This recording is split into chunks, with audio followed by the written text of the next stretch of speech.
Hello and welcome to the Property Damage podcast series on modern methods of construction. I'm Charlie Clements, an associate at BLM.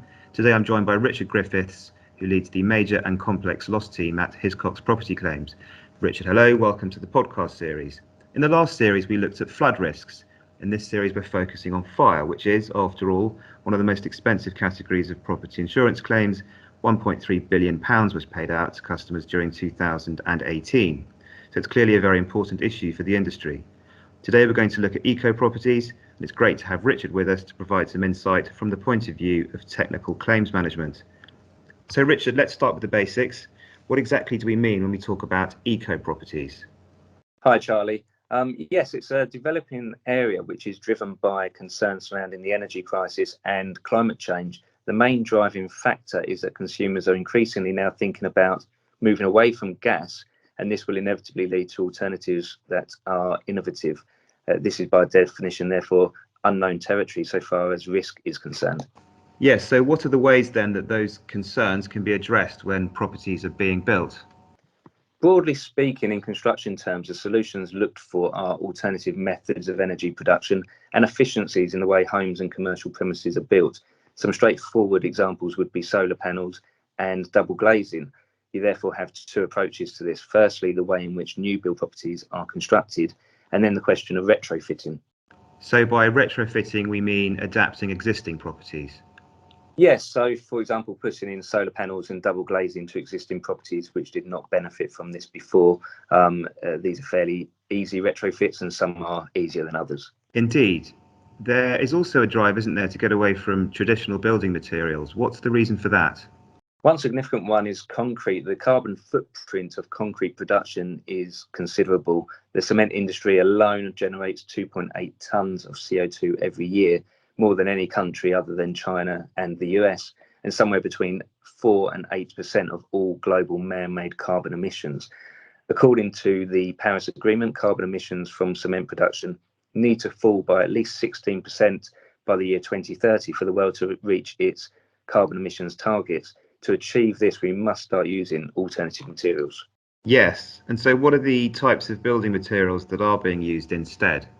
A number of alternatives have been and continue to be developed. One difficulty for the insurance industry at the moment is that there is limited information and research as to their reliability and in particular resistance to fire. For example, hempcrete, even the research cited in books on the subject, such as the hempcrete book, shows that it is fire resistant, but it is flammable in its loose form and before it's treated with quicklime. Quicklime is not combustible or flammable, but then you have to think about information relating to quicklime and how it reacts violently with water and can release heat sufficient to ignite combustible materials. Information to that effect is difficult to ignore in the context of assessing risk in these new and relatively untested materials. Straw bales are another alternative. They're said to be extremely fire resistant.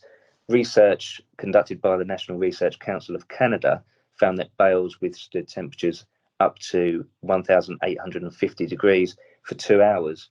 But there is a lack of knowledge in reality. These new materials are just that, new. A difficulty for the insurance industry is how to assess risk based on the limited research rather than empirical observation. Yes, and so it will be difficult, won't it, to persuade customers that these new materials are reliable? I think so, yes. Further research is needed, particularly into the effects that various factors have on the fire resistance of new and emerging materials, as well as, for example, different binders and plaster finishes which are needed to make them work. This is aside from potential issues arising from design. We don't yet know what the limits of the new materials will be. There is likely to be experimentation with the combination of new materials, and until new properties have been tested by time, it will be difficult to know how well they perform and how well they will in fact prove to be in the context of fire risk. It is difficult to predict which materials will become the most popular and therefore to manage that risk. This may be because of downsides which are identified, research and experience develops. Yes, thanks. And so that's so moving from materials and looking at alternative sources of energy. As we all know, for example, solar panels have been around for some time now. Can you give us some examples of more recent innovations? An alternative which we are starting to see more of, and I was recently involved in a claim relating to ground source heat pump systems. These systems are made up of a network of water pipes buried underground and a heat pump at ground level. Water is pumped around the ground loop and absorbs naturally occurring heat stored in the ground. The water is compressed and goes through a heat exchanger, which extracts the heat, transfers it to the pump, and uses that to heat the property. In this case, the policyholder engaged contractors to drill the holes and install the system. The design was initially for a closed loop system, but after hitting artesian pressure when drilling the first borehole, they changed the design to a vertical open loop system, and that allowed for a 50-metre deep abstraction well to take water from and a 100-metre deep injection well to put the water back to ground. Now, unfortunately, due to the design, it was flawed from the outset. The boreholes were found to be too close together, which meant they suffered from thermal crossover. This is where the cold water injected back to ground impacts on the temperature of the water being abstracted, so it simply stops working. However, that's not why we as insurers became involved. As well as the system not actually heating the property as expected, there was an issue with a borehole becoming over-pressurised, and that led to damage to the property. The problem we found is that this is an unknown territory, and our customers are looking to find what should have been a sustainable way of heating their home for the long term, but were faced with a number of individuals and companies professing to be experts in this field, but who actually had very little real experience. When things ultimately went wrong with the damage being caused to the property, we found that these experts were all pointing the finger at one another, and it became difficult to establish who was ultimately at fault. So clearly some issues there. Were there any safety implications in that case? There were, yes. Although it was unknown to the customer at the time, we did find that there was a risk of underground gases escaping into the property. So this had to be tested and monitored before the property could be declared safe.